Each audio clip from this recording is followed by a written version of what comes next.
Hello, ladies and gentlemen, boys and girls, and welcome back to another Doctor Who review. And today we're doing one, just to let you know, it's going to be some spoilers.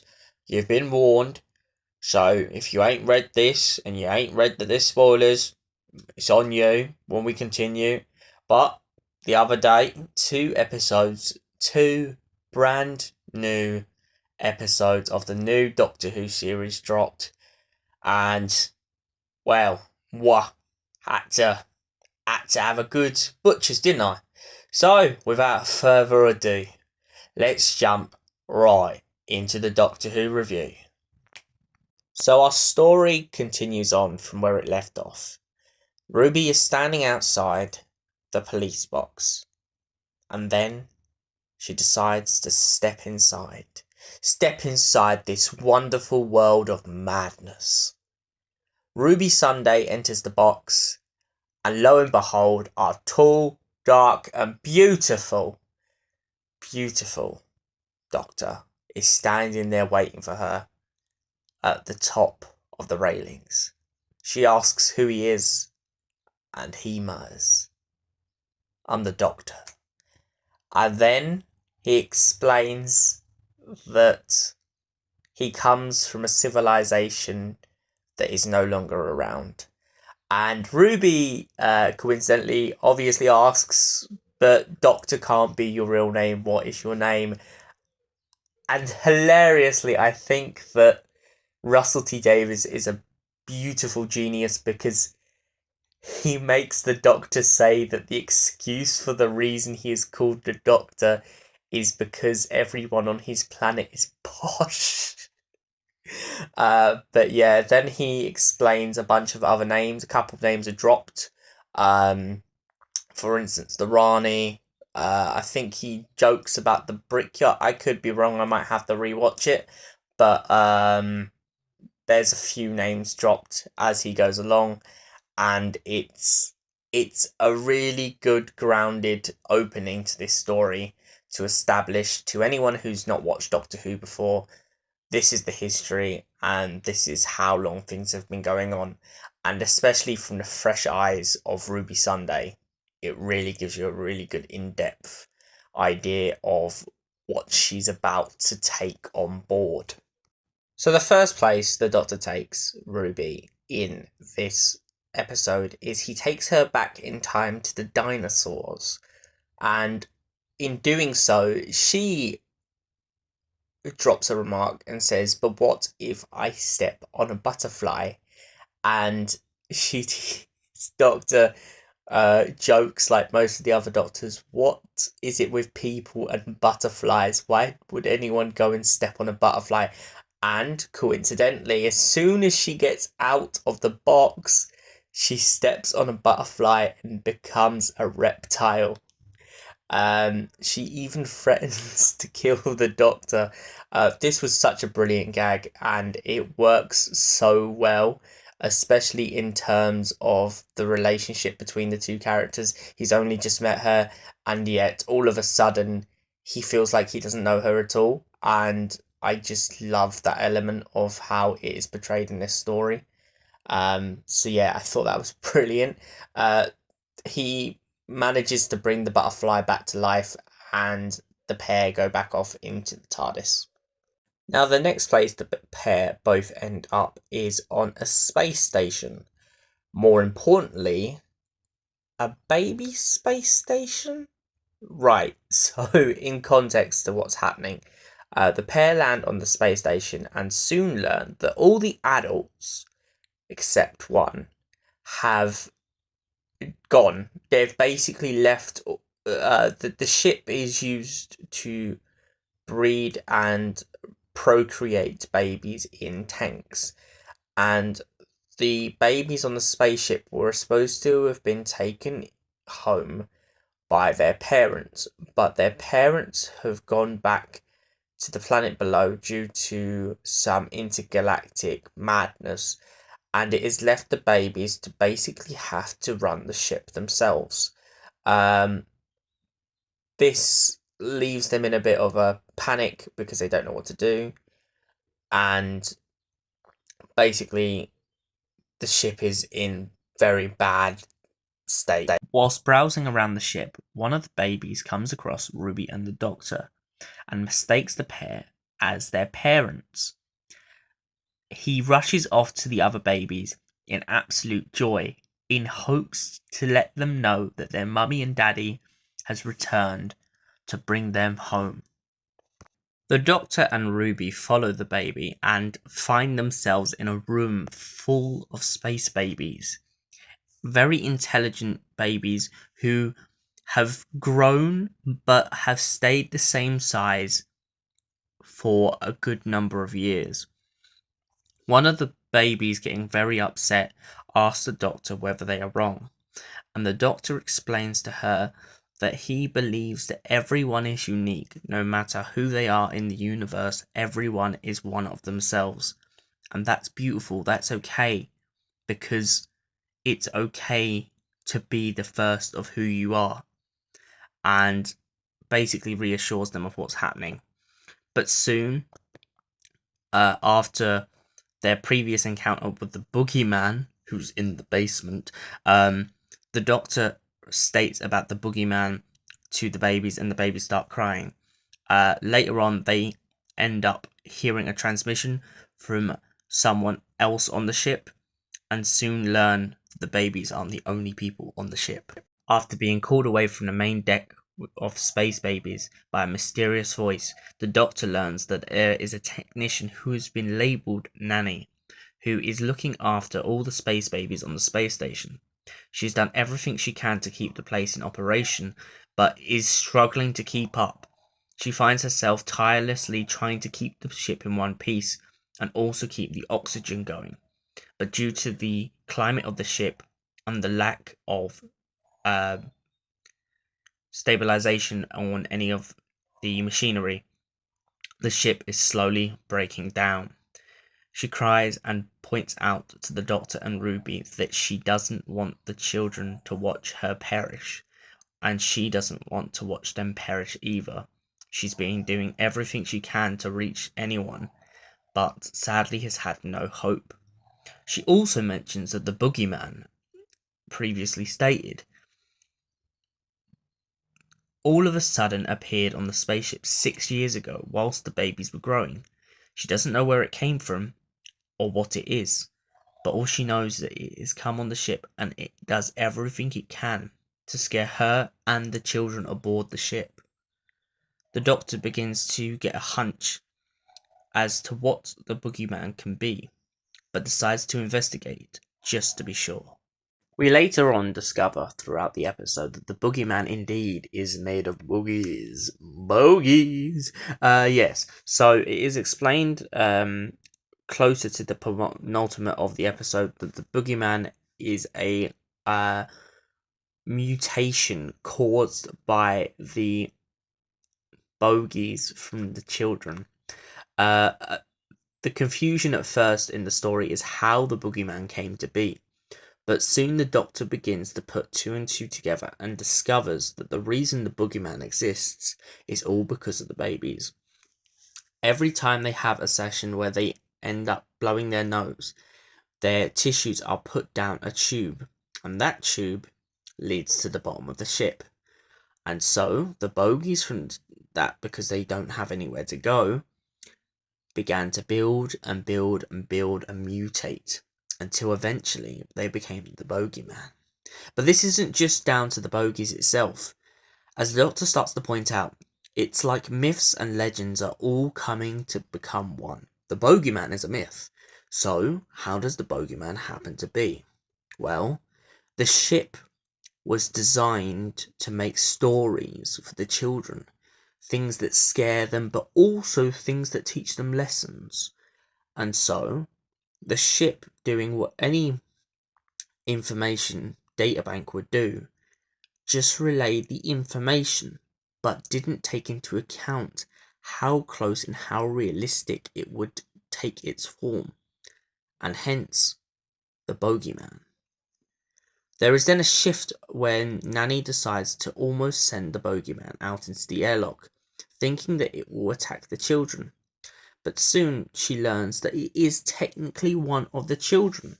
and the Doctor does everything he can to save the bogeyman's life. In doing so, he almost risks his own and chucks himself out into the airlock. The Doctor and Ruby manage to save the day and send the children off on their way to a new home, a new place to live out their lives, along with Nanny. And so, the Doctor returns back to the TARDIS. After seeing Ruby's bravery and her learning her mistakes after almost messing up the first time, because obviously everyone does, the Doctor decides to give Ruby her very own TARDIS key. Ruby, confused at what's happening, she doesn't quite understand why he is giving her a key. And then he explains that he trusts her completely and wants her to travel with him for a good period of time, to have endless adventures, see what the universe has to offer. And so the pair agree. But this doesn't come at not a cost, because when the pair reach the TARDIS again, the Doctor points out that they can travel together on one condition. He can never go back. He can never go back to the night when she was dropped on the doorstep. He can never go back and rewrite history. He can never go back and find out who that woman was. The pair must go forward. Ruby gets a bit emotional and then messes with him, pointing out that she knows who her mother is. Her mother lives at home. Her mother is who has raised her. Her mother is the woman that took her in when she was fostered. And she will always be her mother. The Doctor and her arrive back on Christmas Day to enjoy it with Cherry and Ruby's mother for a Sunday's Christmas. The Doctor even jokes, though, when he's in the TARDIS, though, before leaving the TARDIS, that he wants Ruby's mum not to slap him in the face. So next up, we have The Devil's Chord, a story of musical genius. Well, some genius. Let's get straight into the story, shall we? The story opens to a music composer / music teacher who is teaching a young boy how to play the piano. The young boy seems very bored at first, saying that the music that the teacher is teaching him is very dry and very dread. And so, to inspire his student, the music teacher points out that there is a secret chord that only very few know how to play on the piano, the Devil's Chord. And so he mixes them both together and manages to create an incredible harmony. But in doing so, he begins to unravel an evil even he cannot comprehend. A creature of absolute magnification begins to crawl out of the piano. This being is none other than Maestro, a child of the toy maker. Maestro laughs and mocks the composer, pointing out that the Devil's Chord is a beautiful melody, but it's just so sad. And so he gets confused at first, pointing out, very confused to the Maestro's identity. He and Maestro glance back at him. No, I am they. Them. And confused and still conflicted, the Maestro doesn't know what to do, doesn't know what to say. And so the teacher, rather confused, gets even confuser when their student begins to turn on them, pointing out that their name was a play on words, a symphony of sorts, and that they are one and the same with the Maestro. Maestro then gets rid of the child and begins to point out how brilliant the teacher is, but he just didn't get his shot, and how his music should be flourished and let out and embraced. In doing so, Maestro takes away the music from the man and begins to play the opening tune of Doctor Who. Quick thing though, big shout out to Jinx Monsoon. Your performance in this episode was absolutely exquisite. The Doctor and Ruby then land in 1963 and go to Abbey Road Studios in hopes to watch the Beatles perform their very first recording session. But, to their surprise, all of a sudden, something's wrong. The songs the Beatles are singing, they're not the classics. They're not Love Me Do. They're not Hard Day's Night. They're not Yellow Submarine. Something is wrong with music. The song they're singing is dreadful. And so, maybe they think it's an off day. So the pair go off to go and listen to other musicians who would have been recording at the time in the studio. And they find even they're out of tune. The pair are confused. They don't know what's going on. They don't know what's wrong with music. And so, soon, they begin to explore the element that maybe history has been meddled with and music has been lost forever. After attempting to play a melody on the piano on the top of a roof nearby, the pair find themselves being chased by Maestro. Maestro then attempts to locate who played the piano, as they believe all music to be their property. Maestro jants and shouts and parades themselves around the street, sensing and detecting for any unusual vibrations. They then leave the area and pursue another person playing a piano when they realize that hope has soon been restored back to the world and someone with the ability to play music from their heart is playing the piano. The Doctor finds himself torn in this episode as he remembers the past. He remembers the Toymaker's games, and he remembers the struggle it took to defeat the Toymaker time after time after time. He explains that there are beings beyond the universe and their powers are infinitely more overbearing than anything he has ever faced before in the past. Ruby at first is very unconscious of this and believes that the Doctor can do anything. She has faith in him and believes that he can overcome the problem ahead. But soon, he mentions to her that Maestro may indeed manage to take over the world and he may not be able to defeat them. Ruby tries to reassure him, tries to point out to him that with her history, her life, her story, her understanding of music and pop culture, that there is no way that Maestro could ever succeed. But, and this is a very big but, the Doctor knows otherwise, and so he decides it's about time he shows her the truth. The pair travel forward in time, back to Ruby's time, but not to the world they knew before. The world is dead. The city is dead. The cars, the streets, London has fallen. And Ruby watches as she sees the dust rise and fall in the ash. She asks him what happened. And as he points out to her, this is what we're trying to stop. This is what happens if Maestro succeeds. If music is eradicated forever, the world will become dull and fight wars for reasons it won't even remember.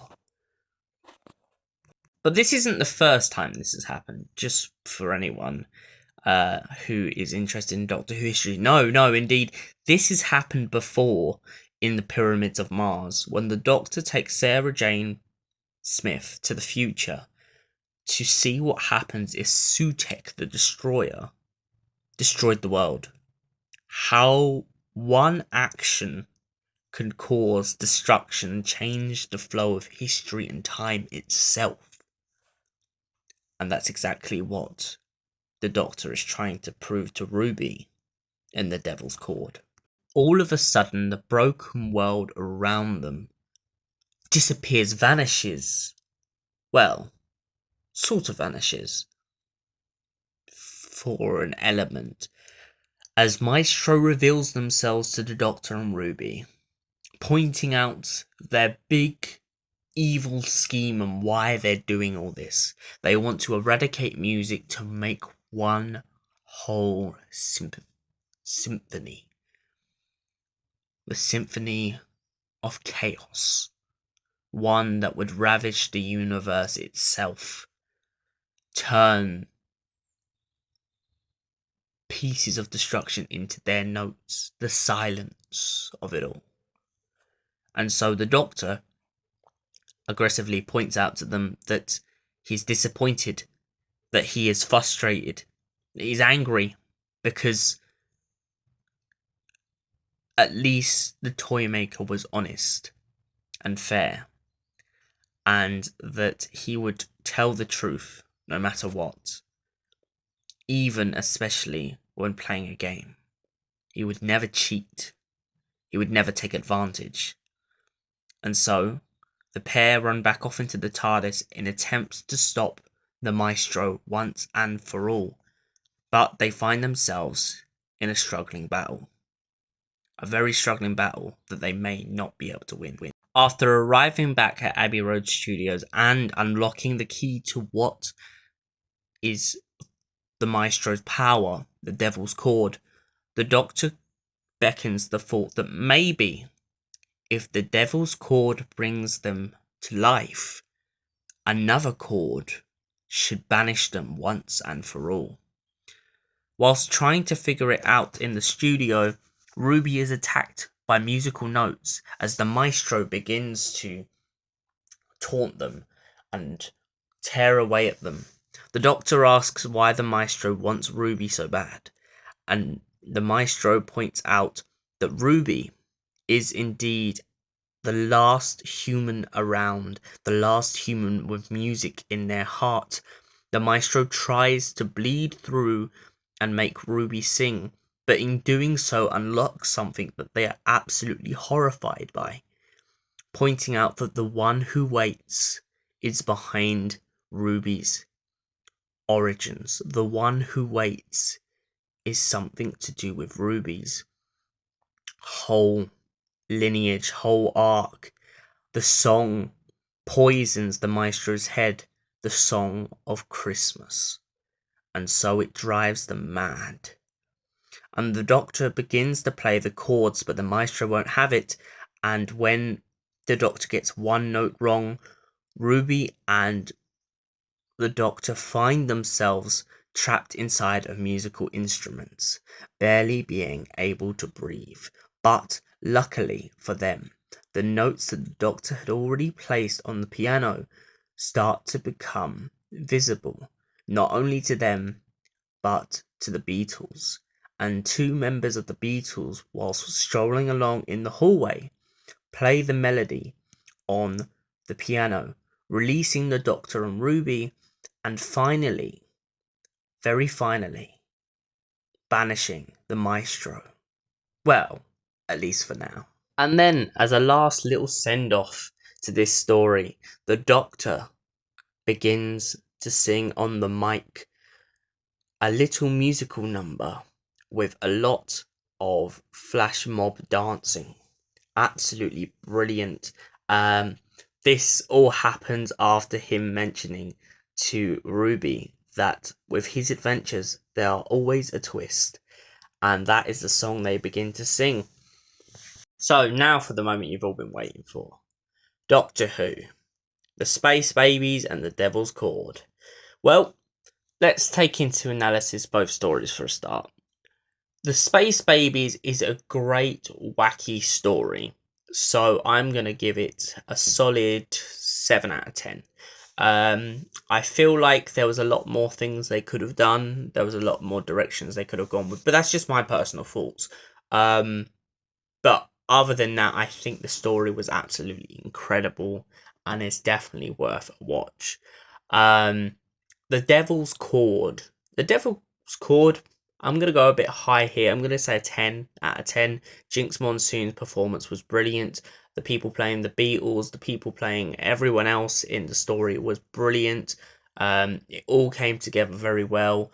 And I love that they're keeping The One Who Waits as a really ongoing arc and a very mysterious intention. Also, to mention with the story in the Devil's Chord, I forgot to mention earlier, there is a slight little cameo from the character playing Susan Twist, and she plays a tea lady in the background. It's a very minor role, but a very interesting one, especially the way she dives into the background, but also feels very important to the scene that's going on. But yeah, thank you for watching, and we will see you in the next Doctor Who review. Stay beautiful.